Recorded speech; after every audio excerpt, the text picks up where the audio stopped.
So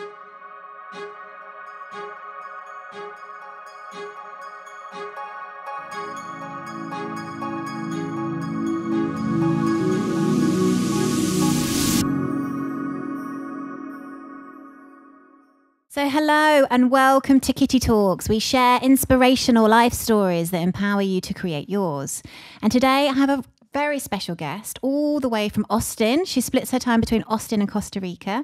Please welcome Amber Sears to the podcast. Amber, hey. Hey, Kitty. Thank you so much for having me. I'm very excited to be here. Well, I already know that this is going to be a fantastically transformative conversation.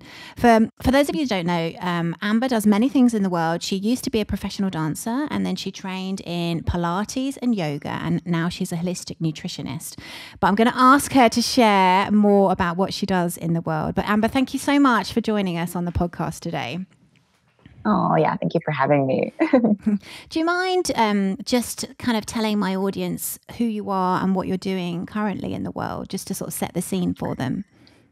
Sure. Yeah. I would just simply put that I am a transformational coach. So I help everybody transform mind, body, and spirit. So I use a vast array of tools and modalities to help people really transform from the inside out and step into their power fully and really connect to their soul's purpose and to their heart and begin to live more fully on purpose and do something that's so fulfilling in their lives. And so I find myself nowadays doing a lot of business coaching, actually. I actually work with many, many professionals in the health and wellness industry who really want to lead a lifestyle that I do. I produce retreats and teacher training programs. Specifically, the last 5 years, I was based in Costa Rica, but I'm taking those trainings actually to Thailand and Guatemala this year. And so expanding more around the world. But I've been based in Costa Rica, which has been my paradise for the last 5 years. And I moved there for many specific reasons, which I'm happy to share on this chat. But yeah, so I find myself doing a lot of business coaching, also a lot of health and fitness coaching. So I do a lot of online coaching via Zoom, actually, and also creating online programs. So I have an online business academy, and but I'm really about the production work I do is about deep immersion and helping people really feel a completely different way of being in the world so that they can then take all those skills and tool sets that they've experienced and really integrate them into their lives and really do what it is that they're here to do in the world. Well, you're talking my language, because one of the missions of Kitty Talks is to inspire a generation of change makers to follow their passion and purpose. So in our own way, we're doing it kind of in different ways, but yeah. So take us back, because one of the things we love to do, because you obviously didn't pop out knowing what you'd be doing now. And I think for our listeners, they love to listen to our interviews because it empowers them to step into their greatness. So I'd love for you to take us back and tell us, we love all the juicy details. So take us back to, I know that you trained as a professional dancer. So I'd love to understand, was that your passion from a young age?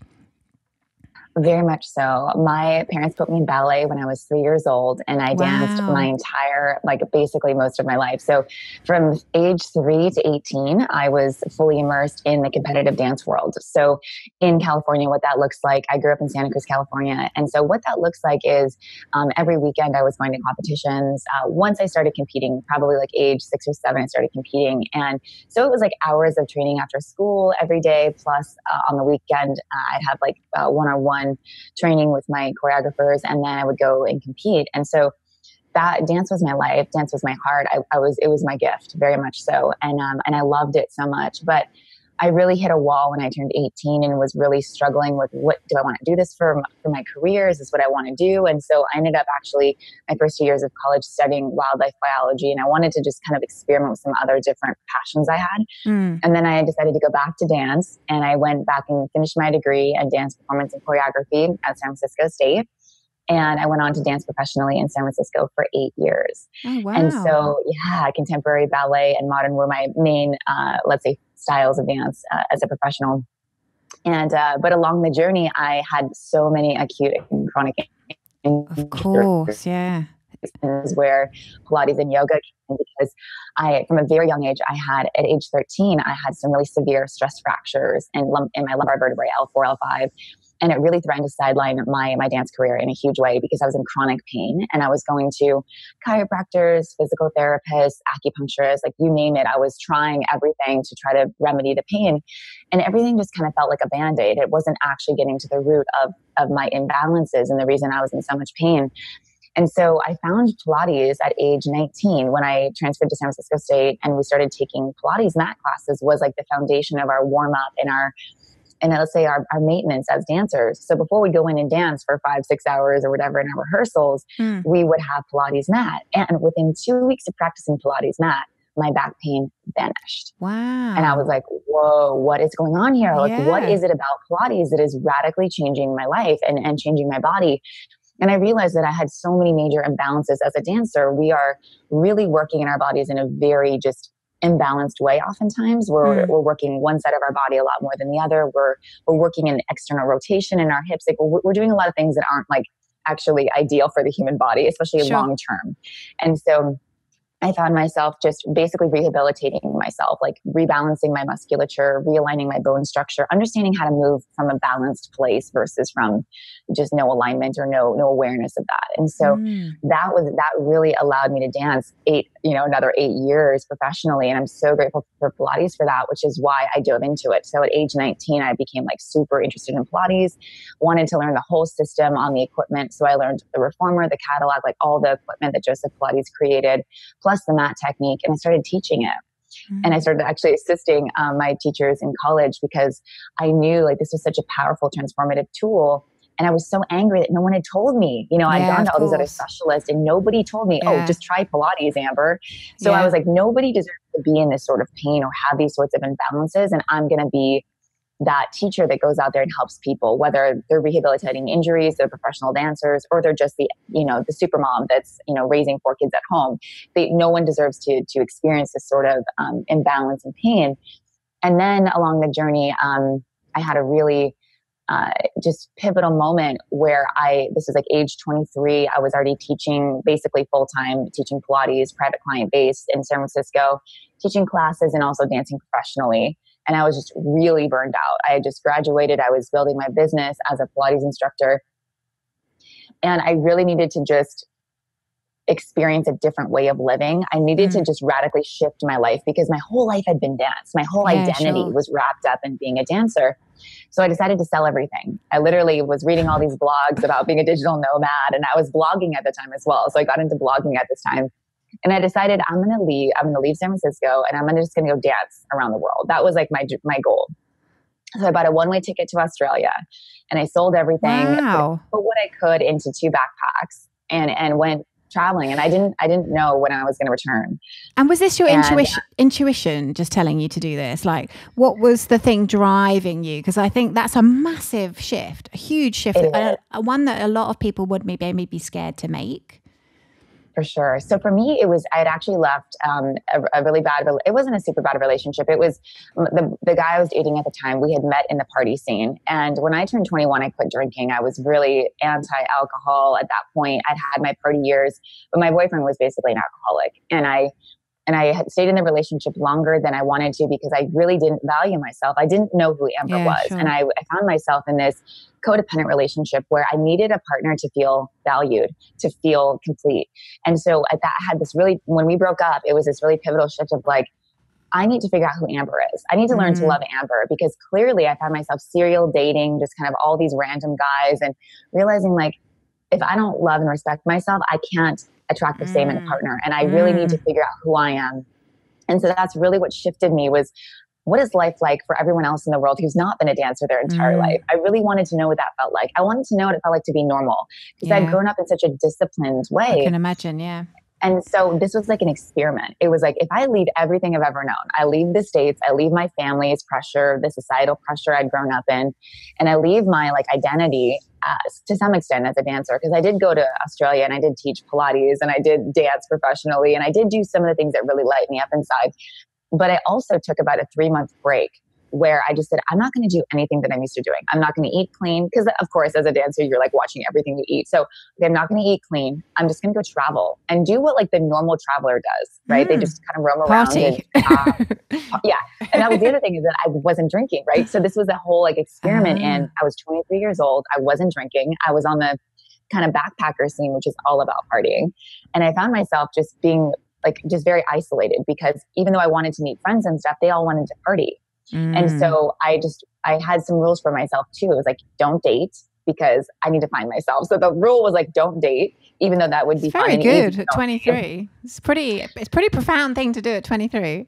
It was very like, these are the rules that I need for me to figure out who I am and to learn to love myself. These are the rules I have in place. I also was like, you don't use a credit card. Like I had all these different things, so that I had to force myself to really actually step into what it was that I wanted to be doing. Because it would be easy for me to get a job in Australia, serving at a bar, or, doing some work that I'd done in the past that was good money, but wasn't actually my purpose or what I was passionate about. And so I said, you can't, like, this is one of my rules. You can't get just a serving or bartending job because that's easy to get and it would make you money. You need to do work in what you love, which is Pilates at the time. And so I ended up just like figuring out how to reach out to studios, and I started producing workshops, and I just figured it out. I was so nervous. I remember going into the offices of some of these studio owners and pitching them workshops at 23 and being like, I don't know how this is going to go. And then, but it always happened. It always worked out beautifully. So I love this. I love this because it's so on point with what we talk about. You kind of gave yourself rules to say you have to go after what it is you're passionate about. You didn't give yourself the escape route. So can you give us more detail? Because that's really profound, I think, for people listening who are trying to tune into their purpose, because it's almost like a kind of game to play with themselves. Well, it is absolutely right. It's just the internal game. And so this was a way for me to kind of throw myself off a cliff and light the fire under my own butt, and I've had to do this many times in my life, because otherwise I would just stay in the comfort zone of like, okay, I'm just going to go do this job and this job. Because this is what I saw in the hostel scene. It was like all these people they were making enough money to continue to live. And that was pretty much it. They weren't actually living on purpose. And this is what really struck me about Australia. So when I did that experiment of 3 months of like nothing that I knew, it was no dance, no Pilates, no eating clean, no, I just did some other things. I was so depressed. Like after a month or two, I was so depressed because I wasn't doing anything that I know I love. But at that point I was so burnt out that I had to like take a big break. So in that process of experimenting, of doing nothing that I know lights me up inside, except traveling, I realized I have to live on purpose. I can't just float around the world and do nothing that matters to me or do nothing that serves something greater than myself. I actually feel worthless just floating around the world, doing like just checking off basically bucket list items. Okay, I saw the Barrier Reef. Okay, I saw Uluru in the middle of Australia. Like I saw all these cool things and I experienced so much, but I wasn't actually doing anything that mattered to me. And I wasn't serving something greater than myself. So I wasn't fulfilled. Right. And I also didn't feel good because I wasn't taking care of my body. So junk just food. Kind of compounded. And I got into like a pretty depressed state, I would say, where I just was, and at this point, this is when I found yoga. This is what's so interesting. So I'd already been teaching Pilates and dance and everything. And I picked up a book called Light on Yoga by BKS Iyengar. And this was like a big manual. It's kind of like the Bible to yoga for many. And so this book really opened my eyes to yoga and to the philosophy, the 8 limbs and everything. And I started practicing yoga. And this was like a grounding tool for me. It was a way for me, because I was traveling so much, it was a great practice for me to just roll my mat out, start following my breath, get into meditation. And this is when I really started, I would say, my spiritual awakening, where I really started to understand the importance of being present, of doing things that light me up inside, of being more on purpose. And so that just continued into, once I moved back to the States, I got my yoga certification and then went on to get my plant-based nutrition certification. So lots of things happened after that. And I decided to eventually go back to San Francisco because I missed what I loved so much. I miss dance. I miss Pilates. I miss teaching. I miss giving back. I miss being on purpose. And so when I dove back in, I just said, I'm so depressed right now. I know what lights me up inside. So let me go do that and see what happens from that point. So fantastic. Yeah, that was a really, really big journey of realizing what matters to me. And that maybe I was burnt out in those things because I'd been just driving at them so hard. But really what I figured out was that all the things I'd left behind were actually the things that I loved. Yeah. But I needed to go back with a different mindset. Yeah. And your story for I me, needed the perspective. your story is really interesting for me because a lot of the people I interview haven't found their passion or weren't, because like at 3 years old, you had found, or dance was a real passion for you'd always lived what I would say in that dharmic flow, because you were always kind of following your passions. But like you said, the perspective needed to come when you kind of came out of it. So that's quite unusual. It's quite unusual to be that way round. Most people discover it later on, whereas you actually found your passions at a really young age. Yeah, and I'm very grateful that I didn't. And a lot of people, they ask me, so how did you find your purpose, and how did you know to follow your heart? And I guess it was always a part of my life growing up as a dancer. My mom was like, if you love to dance, you're going to dance. Like, I will work extra shifts so that you can dance, because she knew it mattered so much to me. And what had happened as I got into that burned out zone after college is that I just lost my love for it. I lost my joy within it because it became work. It became, I had to really reframe what I was doing with dance, that I needed to dance for me. I found myself dancing for my mom, my choreographers, my degree program. Exactly. And so when I went back to San Francisco, that's when I was like, this is going to be me. This is going to be for me.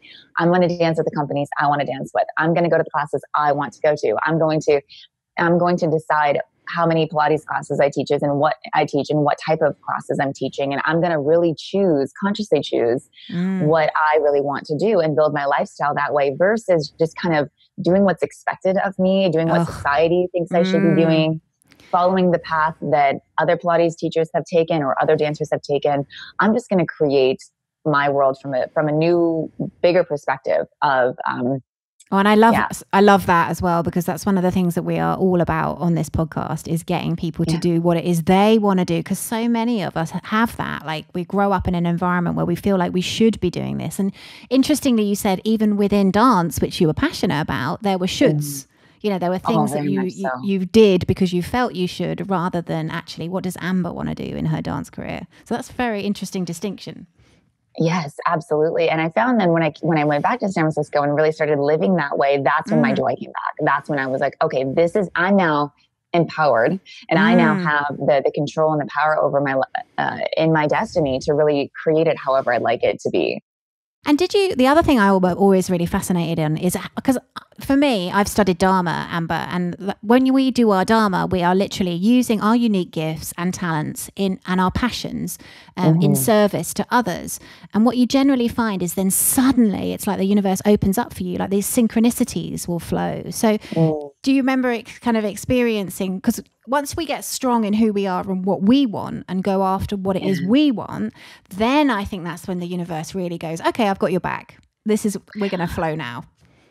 Yes, absolutely. And I'd say, a prime example of the universe really stepping in was very much my move to Costa Rica. So when I moved to Costa Rica 5 years ago, I was at another really pivotal moment in my life where I needed to cut ties with so much of my life and just really start fresh. And so, what happened is I came back from Australia. I started building my teaching career once again. So I built my book up, my private clients book. I was teaching Pilates, yoga, and nutrition. So I was weaving them all together with my clients. And I was starting to produce retreats at the time. So I produced my first retreat in Mexico and Australia. And I actually went back to Australia. I went to Costa Rica. So I started producing retreats because I wanted to include travel into my lifestyle design. And so how do I teach my passions, but also travel? That was like my goal, was to figure out how to do that. And even if I failed, at least I tried. I wanted to go to Bali and experience all these things. So I built that into my lifestyle. But the really pivotal moment came where I had in my early 20s, this was around the time I was in Australia and then back into San Francisco, is I really started to experience a severe eating disorder, specifically bulimia. And this was for 5 years, I was severely bulimic. And a lot of this came from, I think, all of my upbringing as a dancer, all the pressures I put on myself to be perfect, and then when I started really building my business and social media, that's when the pressure became even more, because I had more eyes on me.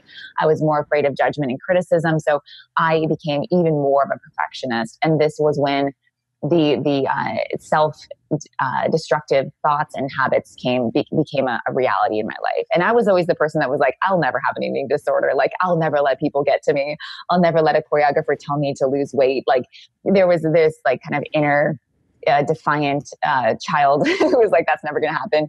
But really what ended up happening is I just, I found myself in the throes of this and had no idea how to get myself out of it. And I was too proud to ask for help. I was too proud to, talk to anybody about it. I kept it hidden. So there's a lot of guilt and shame around that, of course, because externally everything looked amazing. I had this amazing business. I was a dancer. I was a teacher, all these things. But inside I was self-destructing. And so though I had this big awakening in Australia, when I came home, it really became this inner struggle. So what happened is I just basically hit a wall. I was like, I can no longer suffer in this way. I remember like the depth of it was like one night I had purged my dinner and I came out. My boyfriend at the time, who I'd had for a couple of years, he had no idea I was bulimic. That's how good I was at hiding it. And I came out and I said, I can no longer do this anymore. And I just started bawling. And I said, I've been bulimic for years. I've been hiding it from everybody. I need support. I need help, basically. So he stepped up to he stepped up to support me. And so then around that time is when I decided I needed a radical shift in my life. I needed to leave the hustle, the grind of San Francisco. I'd been downtown for 8 years, like in the heart of the city, no connection to nature. Like every 3 months, I'd get my bare feet on the ground at the park, but no real connection to nature. I needed to have more holistic balance in my life. I needed to have a sisterhood, friends. I didn't have a tribe in San Francisco. I was like this solo entrepreneur that just worked. I had my head down working and nothing else mattered. I just thought like, if I can just work for these years, I'll build my business and then I can have the life I want. So, what happened is actually what shifted me is that it was invited to teach at the Envision Festival in Costa Rica. And this is a yoga, music, dance festival that happens every year. It draws about 5,000 people. And my friend Harlow, who has a retreat center in Costa Rica, he was like, Amber, you should come down and teach. They're looking for US-based teachers.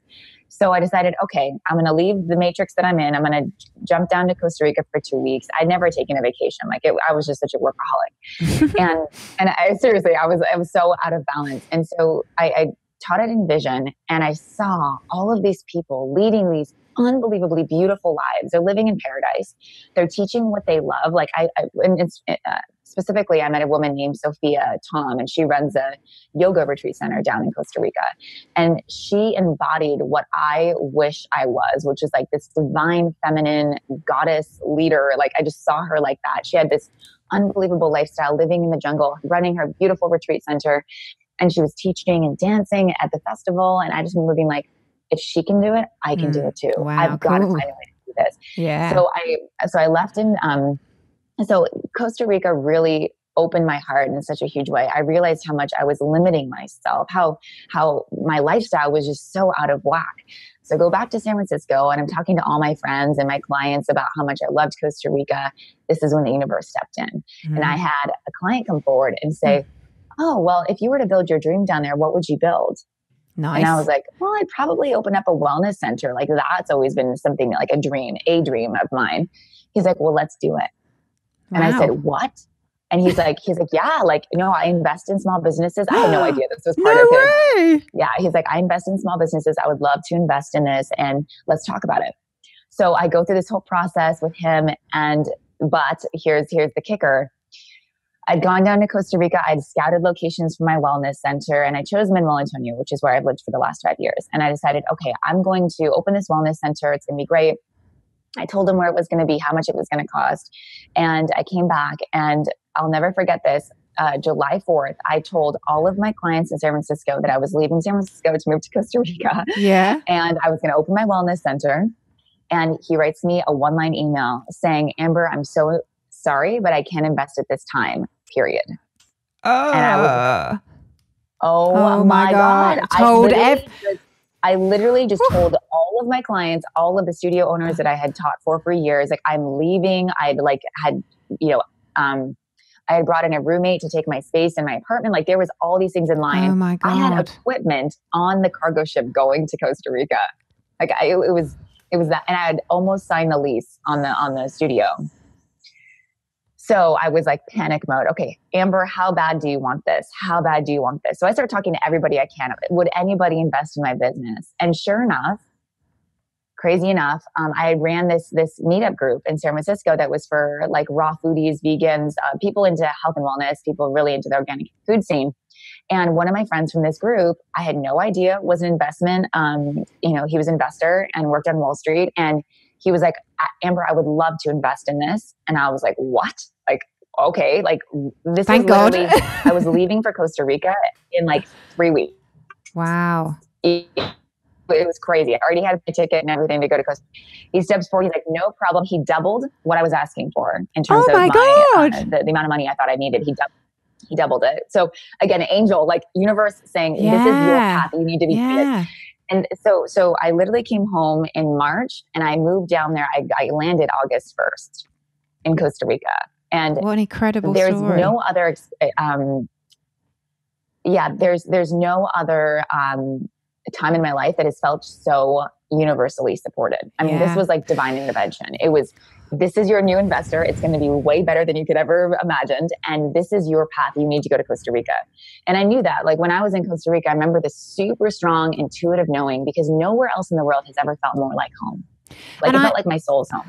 I just love it when we get an amazing stories like this on the podcast, Amber, because I truly believe that when we are doing what we're supposed to be doing on the planet, especially when it's in service to others, that we are supported, and that story really is a fantastic example. And I think for people listening, I just want you to take stock of that, because realistically, when you do go after what it is that you want, and obviously it sounded like that first guy was to make you get to that point, like, because maybe without the first investor, you maybe wouldn't have had the courage to go for it.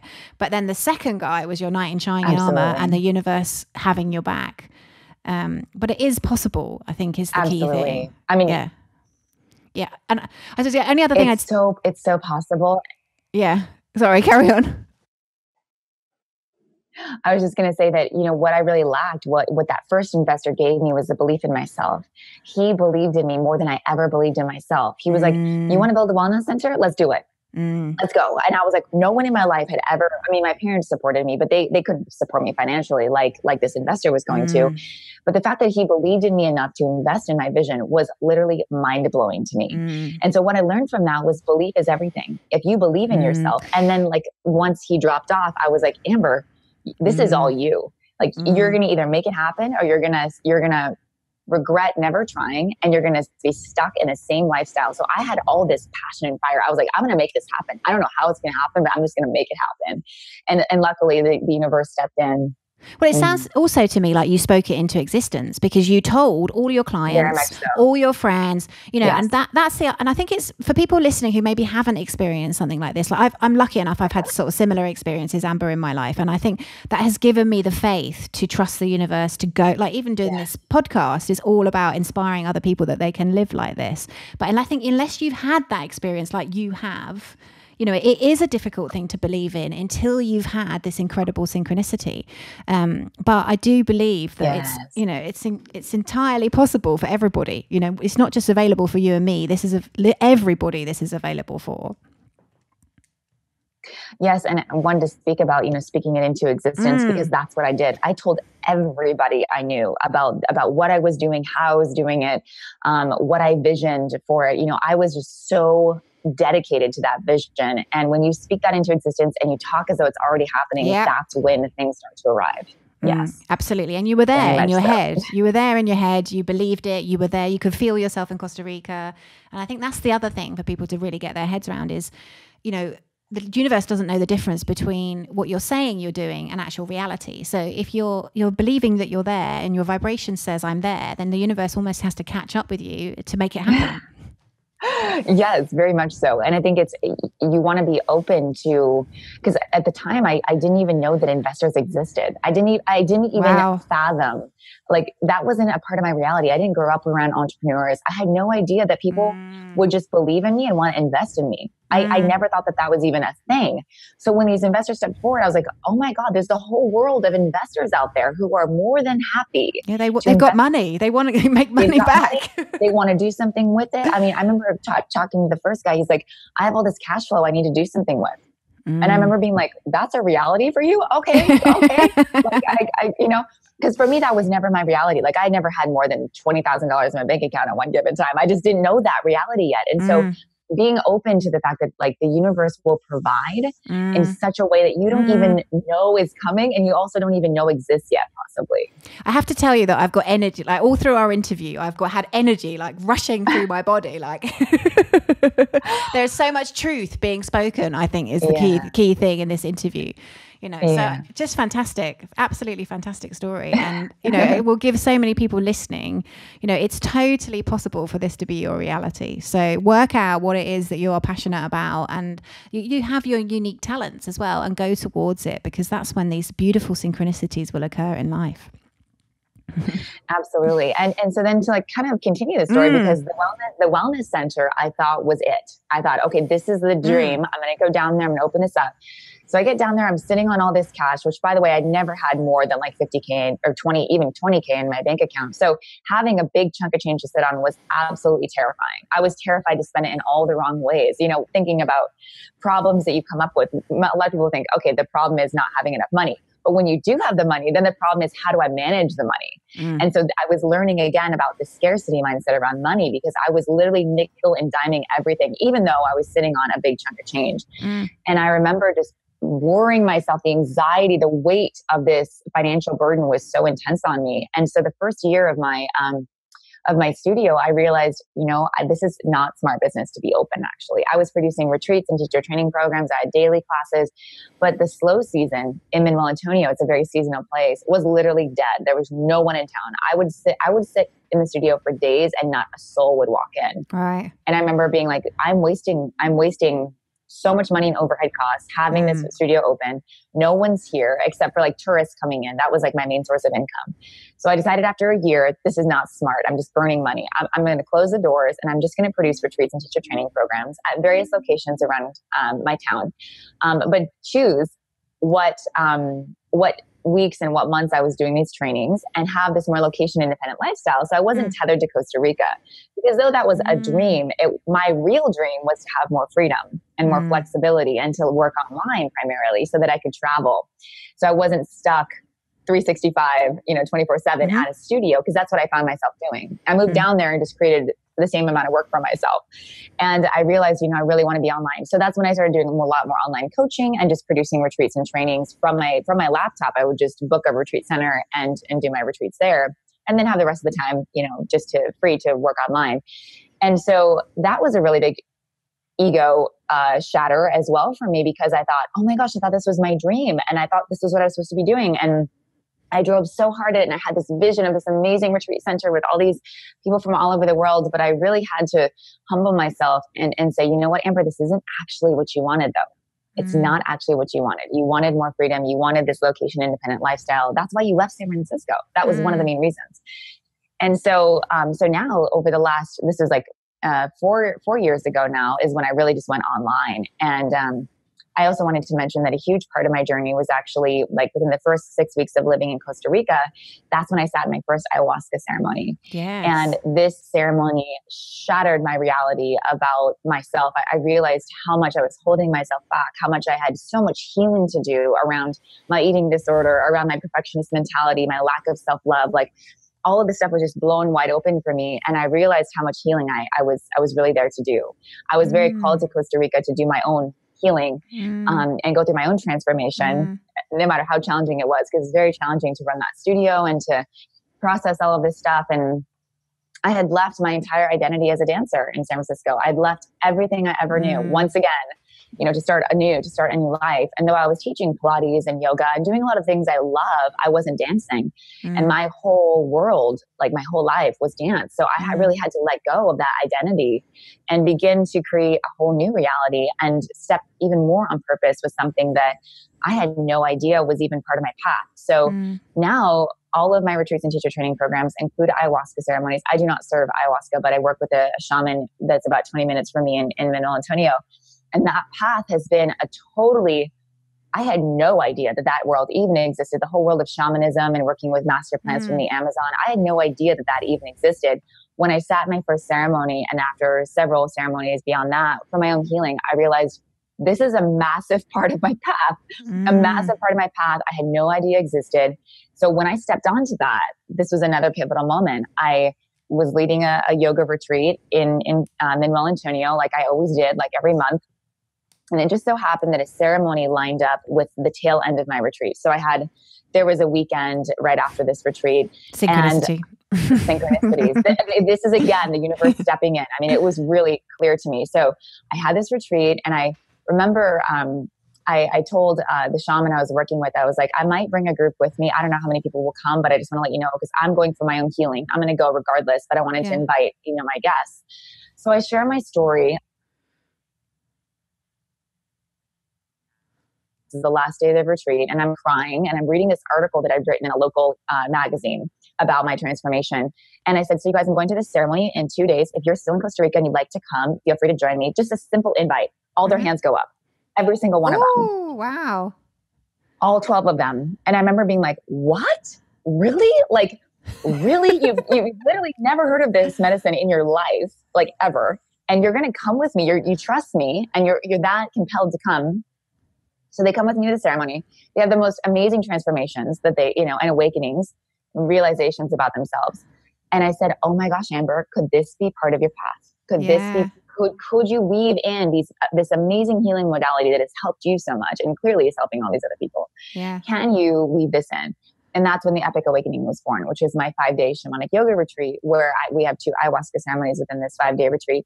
And it's literally been the most fulfilling work I've ever done in my life. And it's been a challenging path. Absolutely. Very humbling, very humbling. But it's also been the most purpose-driven, fulfilling work I've ever done.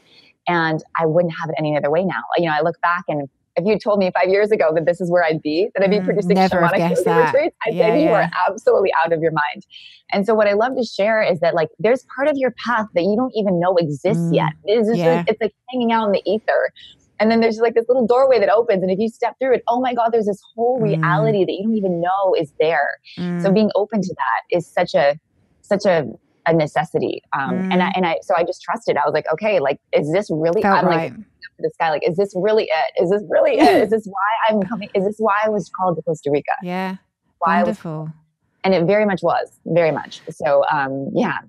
And talk to me as well, because I know we spoke before you came on air, and you were saying you've got a couple of these retreats coming up. So what are the dates, and how can people find out more about them?